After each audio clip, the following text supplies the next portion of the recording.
pregunta y luego responder. Bien, hoy vamos a tratar de responder algunas preguntas. La primera pregunta nos dice, ¿cómo saber cuándo tenemos que hacer la parametrización como en el ejercicio 2? La respuesta mía es cada vez que tengamos una línea recta, o mejor dicho, una distribución lineal. Entonces, voy a ejemplificar eso. Como hace que tenemos una línea recta o un segmento de línea recta, podría ser cualquier curva. De hecho, a mí no me interesa la curva muchas veces. Lo que sí es importante es que debo garantizar que sea realmente algo que cumpla con las unidades correctas. Entonces, estoy colocando un segmento de línea recta o una línea recta que pasa por estos dos. Voy a ponerlo en rojo y un poquito más grueso para verlo mejor. La ecuación de esa línea recta es esta. Fíjense que nosotros entonces tenemos ese segmento de línea recta o esa línea recta. Todavía no hemos dicho si la vamos a tratar en el problema como segmento, como línea. Entonces, ¿qué pasa? Ella es la que va a tener una densidad lineal. Cada vez que nosotros tengamos densidades lineales, sabemos que esa densidad lineal debe tener alguna forma. Como hace que alguien viene y me dice que la densidad lineal tuviese, por ejemplo, una forma como esta, uniforme, lambda constante. Y digo que lambda sub 0 es una constante. O podría ser variable, pero si es variable debe cambiar con la posición. Y la posición de este alambre solamente cambia con los X o Y. Podría poner aquí una función de X o Y. Que podría poner, por ejemplo, algo como esto. X entre B. Noten que no quiero cambiarle la unidad a la densidad. Si este término es una densidad, voy a poner un poquito más grande. Si ese término es una densidad lineal, lo que lo está multiplicando debe ser algo adimensional, no debe aportar unidades.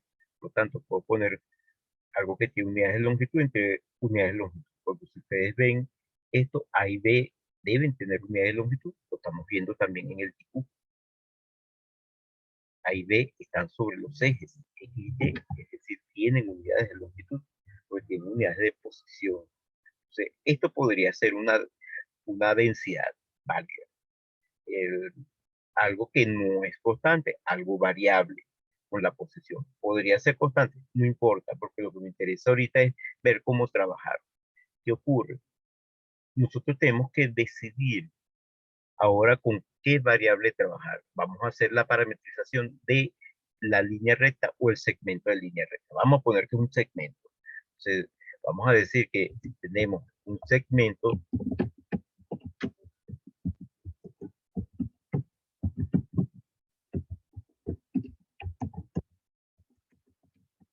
de línea recta que tiene la cualidad siguiente. Va desde x igual a 0 hasta x igual a A. Eso lo vamos a poner así.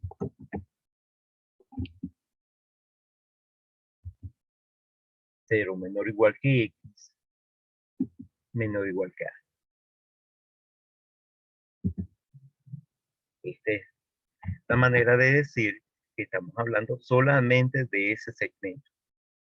Y ese segmento estaría dado por esto. Ahora, vamos a parametrizar ese segmento. Una parametrización posible es justamente decir que x es el parámetro. Una línea recta, por ejemplo. Digo que x vale el parámetro. Ese parámetro lo puedo llamar como mi cemento. Puedo dejarlo hasta x si quiero, pero lo voy a cambiar. Voy a llamar, por ejemplo, u. Le puedo dar cualquier nombre. El nombre de parámetro no importa. Una vez que tenemos que x es el parámetro de la ecuación de la línea recta, puedo despejar cuánto vale la otra variable, y. O sea, la y despejada aquí va a ser 1 menos x sobre a por b. Esa es la ecuación. Si la expresamos en función del parámetro, no hubiese quedado así. Como digo que X es el parámetro y el parámetro lo llamé U, tiene esta forma. Por supuesto, como X vale U, tenemos ahora lo siguiente.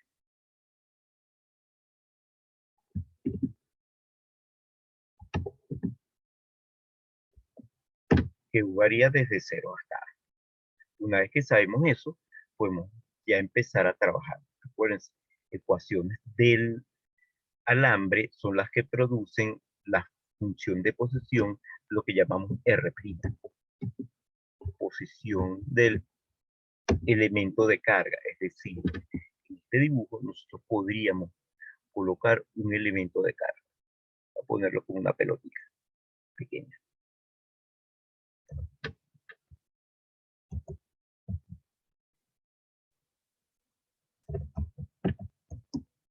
Un tipo pequeño. Voy a ponerlo azul para que contraste con el rojo.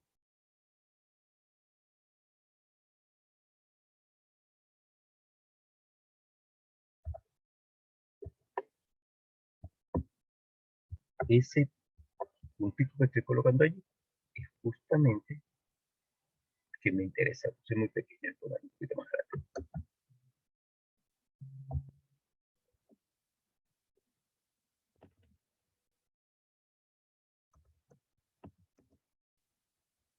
Se nota un poquito. Ese puntico es nuestro diferencial de carga. Donde está el diferencial de carga, nosotros tenemos un vector. El vector que va del origen del sistema de referencia hacia el mover están asociados hacia el diferencial de carga es lo que nosotros llamamos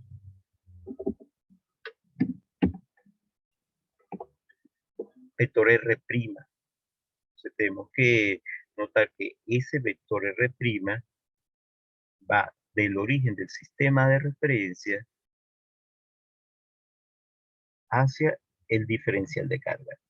Ese vector R' siempre tendrá dos coordenadas, mejor dicho, unas coordenadas que lo hacen pertenecer a el alambre, es decir, el extremo del vector pertenece al alambre. Dicho de otra manera, nuestro editor de fórmulas, esto siempre tendrá estas coordenadas, x por y más y por j, pero con la salvedad de que x, y y tal vez z pertenecen al alambre. Si nosotros usamos la parametrización, ya podemos entonces decir cuánto vale nuestro vector R'. X lo estamos parametrizando como U y Y como esto, que está acá. Ya tenemos entonces el vector R'. Lo que nos falta es decir cuál es el valor o cuál es el punto donde deseamos conocer el campo. Supónganse que yo digo que yo voy a conocer o vamos a conocer el campo en un punto del espacio, también el plano XY. Por ejemplo, en este punto.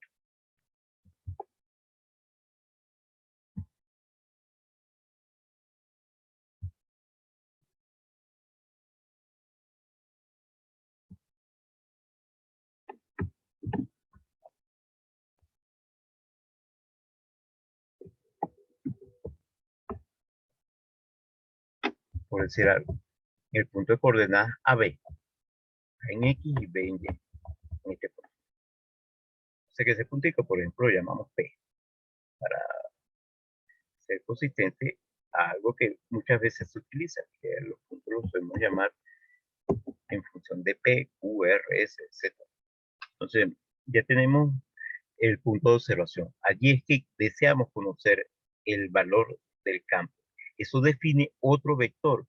Vean que este que estoy tratando aquí, me voy a ponerlo de forma un poquito mejor. Este, que va de aquí para acá es R', ponerlo en negro, un poquito más grueso. Poner la imagen un poquito más grande para verlo mejor. Ese vector es R', pero también tenemos un vector R que va del origen hacia el punto de observación. Ese vector R tiene por coordenadas en el eje X, A y en el eje Y, B. Ese es el vector que nos va a interesar. Entonces tenemos dos vectores. Uno R, este que estoy colocando aquí, voy a colocarlo en verde, un poquito más grueso para verlo mejor. Ese es el vector R. El vector R entonces va a tener por coordenadas, vector donde vamos a determinar el campo, A y A en el eje X más B en el eje Y. Ese es el vector que nos identifica el lugar donde vamos a determinar el campo. Y una vez que tenemos esto, podemos conseguir entonces el vector R menos R'. El vector R menos R', es decir, un vector que va del extremo del vector R' al extremo del vector R, eso es similar a lo que uno vio el semestre pasado en física 1, muchachos. Ese es el vector posición relativa según la transformación de Galileo, que nosotros vimos en física 1. Aunque para el, aquellos de ustedes que estuvieron conmigo, yo no me considero haber dado física 1 el semestre pasado, de esa manera que se dio la materia. O sea, de hecho, creo que hay uno solo. Creo que está Juli nada más de los que estuvieron conmigo el semestre pasado. O sea, este vector R menos R' sería el siguiente. Voy a identificar aquí los vectores. Me copiar aquí para hacer algo. Voy a poner aquí el vector R menos R'. Primero voy a identificar quién es para mí, el vector R. El vector R va a ser este. Voy a ponerlo en verde. Este es el vector R.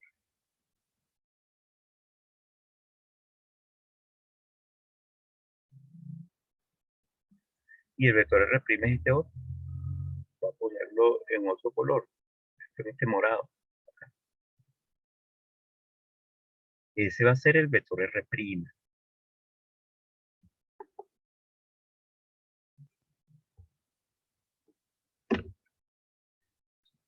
Ya tenemos los dos vectores. Me poner este un poquito otro color y un poquito más pequeño para verlo mejor. Este vector R'. Yo tengo el vector R y el vector R'. El vector R menos R' es este vector que hay de aquí para acá. Vean, todo es vectorial, por eso es que es importante dominar los vectores. Ese vector es el vector diferencia, R menos R'. Ese vector diferencia será la resta de este vector R y este otro R'.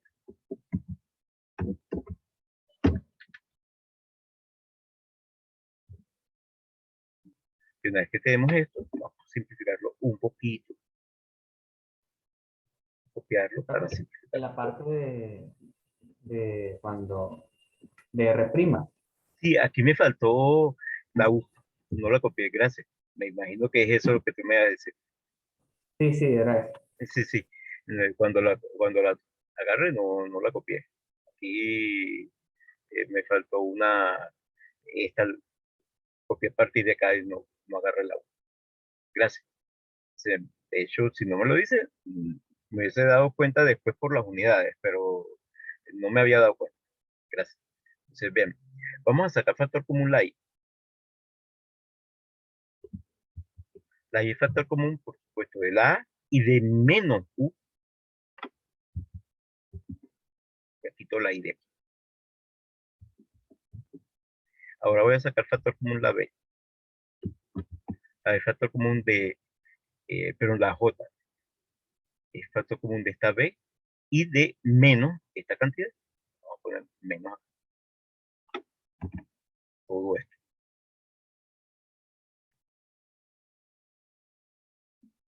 Ya podemos quitar estos términos que están por ahí. Ya tenemos nuestro vector. Cuidado, eso es importante, siempre expresar las componentes de la manera correcta. lo que es factor común de la y, lo que es factor común de la j y posiblemente de la k.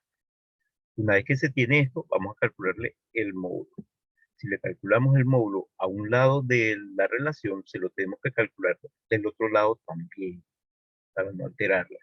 Acuérdense, el módulo de un vector lo vamos a calcular según la regla que ustedes ya conocen, que es la raíz cuadrada de la sumatoria de los cuadrados de cada una de sus componentes. Es decir, esta cantidad elevada al cuadrado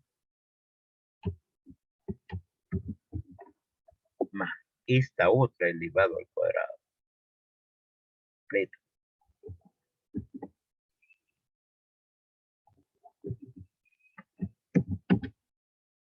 Ya tenemos entonces el módulo del vector.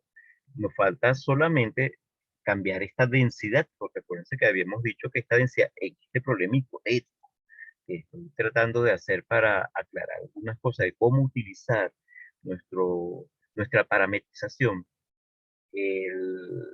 La densidad que se dio era una densidad variable. Dije que lambda sub 0 era una constante. X es una coordenada variable.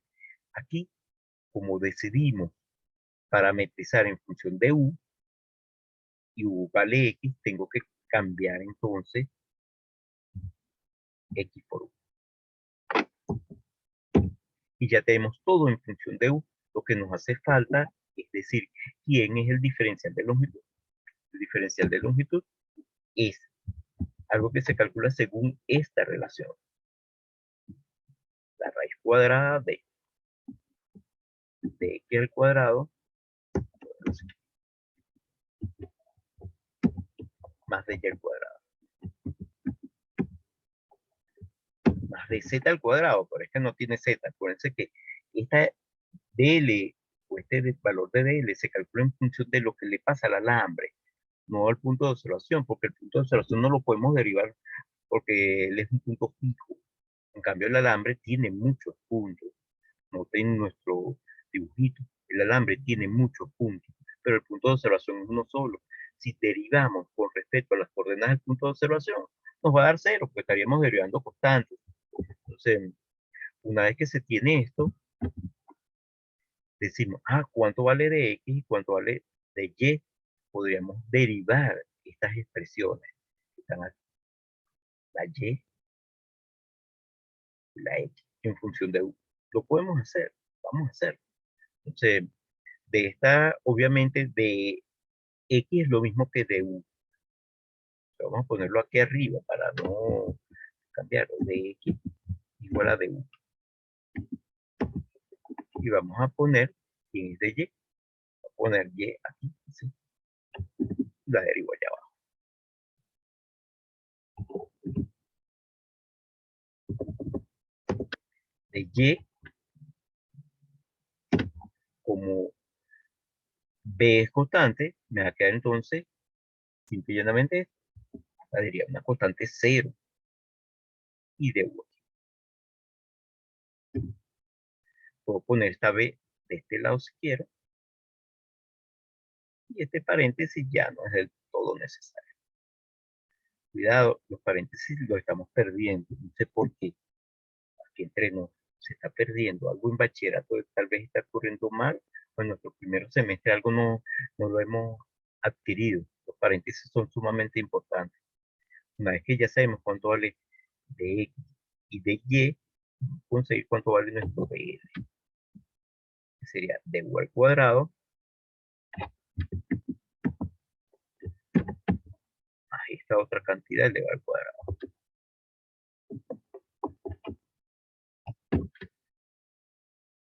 Que es de Y.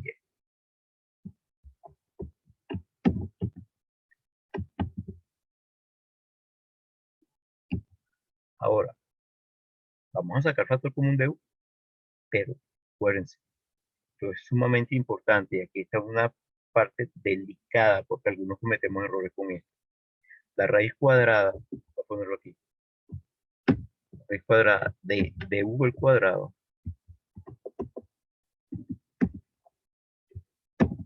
realmente es módulo de DU. pero este módulo de du se puede desglosar. Va a ser igual a du si du es positivo o menos du si du es negativo. Voy a sacarlo como positivo. Si lo saco como positivo, debo garantizar que du sea positivo. Pero si du es positivo, dx también lo es. Por lo tanto, tengo que integrar creciente, es decir, desde una u más pequeña hasta una u más grande. De allí que esto no me interesa porque ya dije cómo lo voy a utilizar. Nuestro dl, entonces nos va a quedar así. Saco el du, convierto en 1, lo saco, lo saqué factor común y lo saco para afuera y esto me va a quedar un du aquí. Ya tenemos todo para usar la relación importante, es la del campo. El campo en el punto de observación es primero la diferencial, pedacito del campo. Acuérdense que cuando uno ve un diferencial tiene que asociarlo con pedacitos de cantidades más grandes. Estamos hablando de un pedacito del campo total. Ese pedacito del campo total, si nos vamos al dibujo, sería este. Este diferencial va a producir un pedacito del campo. Ese pedacito del campo va a ser algo así. Un vector diferencial de campo. Copiar esto.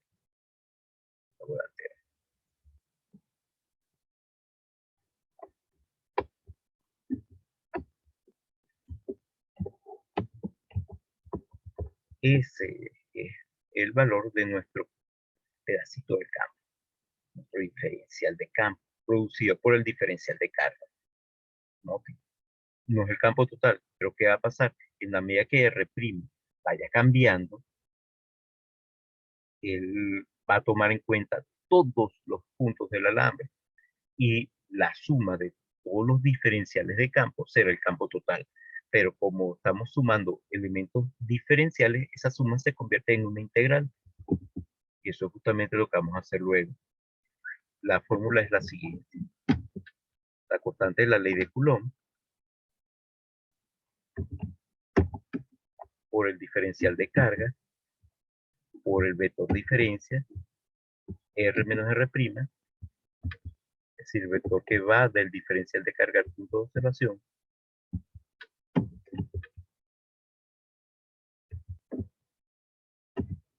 divide entre el módulo de ese vector, es decir, la distancia, pero elevado al cubo. La distancia que hay entre el diferencial de carga y el punto de observación. Ya tenemos todo para trabajar. Vamos a sustituir aquí lo que podamos.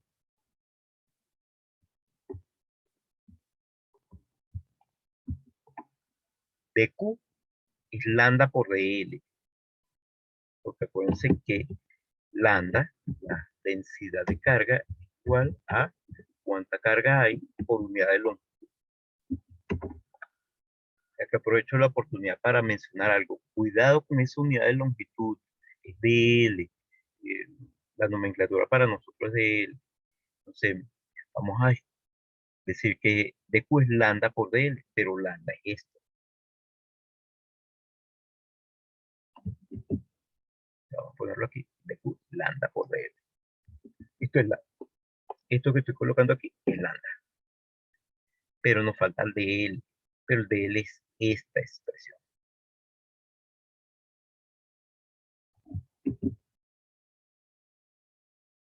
Voy a ponerlo aquí, de este lado. Eso es el dl. R menos R' es todo este vector grande que está por aquí.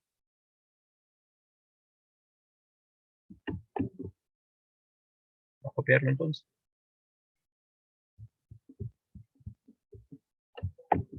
Puesto, voy a ponerlo más pequeño porque ya no lo puedo ver. Y el módulo de ese vector era esta relación. Entonces, aquí en el denominador ponemos ese módulo elevado al cubo. Aquí tengo el módulo y lo voy a elevar al cubo, por lo tanto ya no será la media, sino la 3 media.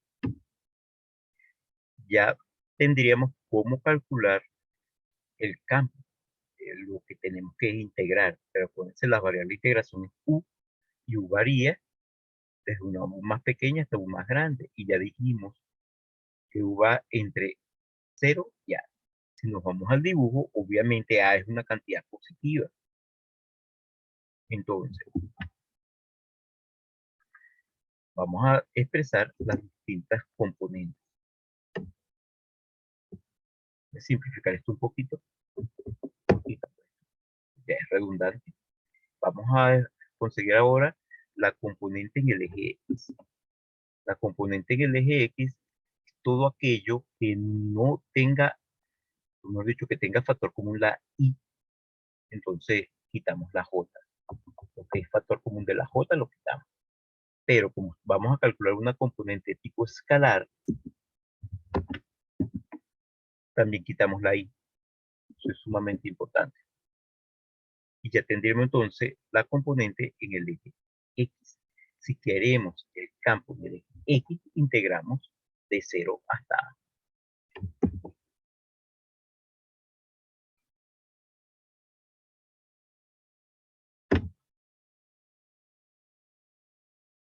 Acuérdense que para nosotros la integral no es el problema. El problema para nosotros es llegar a esto. Noten que aquí esto podría ser feo, la cantidad, pero no lo es porque es una constante, no cambia con 1. Eso sale fuera de la integral. Lo mismo que va a ocurrir con caso de lambda y b. Entonces, la integral realmente no es tan complicada, eh, pero el problema para nosotros no es la integral. Nosotros, en un problema real, un problema ficticio que estoy inventando en este momento, se lo metemos a alguno de estos programas que resuelven integral y vemos si nos da la solución. Entonces, acuérdense que ellos muchas veces nos permiten conseguir la solución. En muchos textos, un problema tan complicado como este, porque no es un problema sencillo, si nosotros no tenemos esta herramienta, utilizan una herramienta diferente, utilizan un sistema coordenado inclinado para tratar de que las integrales le queden un poco más simples. ¿Es válido? Sí, sí es válido. Pero el problema es que tendríamos posteriormente que hacer el giro para llevarlo al sistema coordenado que nos interesa a nosotros. Es decir, hay que hacer un paso adicional porque tenemos que expresar ese campo en función del sistema coordenado XY, no de ese sistema coordenado girado. O sea, habría que hacer un paso adicional. Aquí estamos evitando ese paso, pero las integrales van a quedar un poquito más complicadas, pero eso no nos importa a nosotros, porque muchas veces el problema no es el cálculo del campo, sino las integrales que nos llevan al campo. En el caso del eje Y, planteamiento, pues, tendríamos algo como esto. Acá, las integrales siguen siendo de 0 hasta A, pero en el eje Y borramos todo lo que tenga que ver con I. Y como hice en el caso anterior, borro la J también. Y ya tengo las dos integrales que de ser resueltas nos darían el campo. Por supuesto, ¿cuál campo? Por eso estamos hablando de un vector. Un vector siempre es algo que lo formamos en función de sus componentes escalares.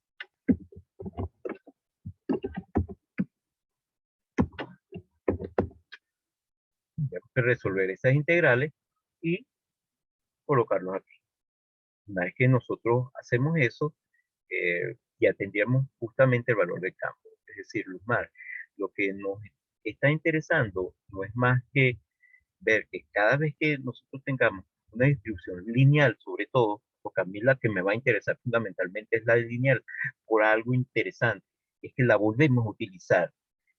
Al final del curso vamos a ver una ecuación o una ley de la física que se llama ley de Biot-Savart, y la ley de Biot-Savart tiene una forma muy parecida a esta relación, a esta. De hecho, vamos a hablar en esa oportunidad de un nuevo vector. El vector se llama vector de densidad de flujo de campo magnético. Los nombres no me interesan ahorita. La constante casual la cambiamos por otra constante.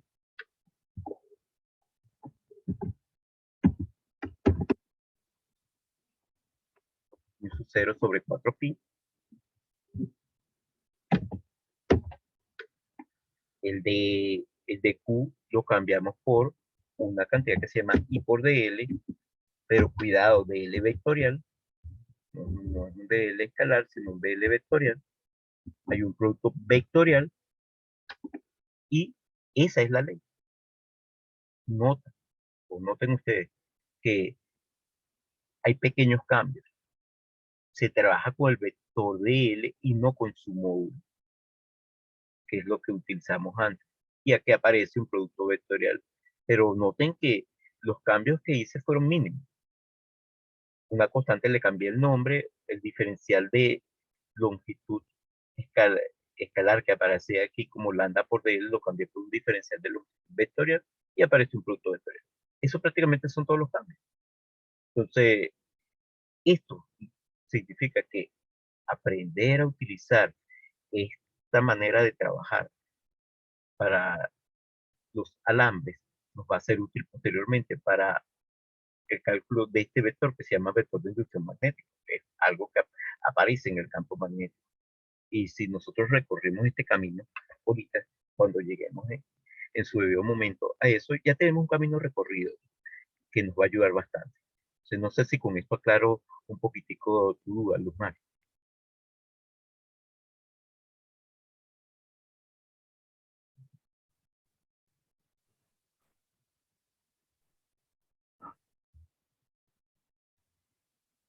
Perfecto. Muchachos, nos queda menos de un minuto. En lo que se corte, descansamos 5 minutos y regresamos. Ella se va a cortar. Déjenme cortar, en 5 minutos regresamos. Vayan pensando en alguna duda.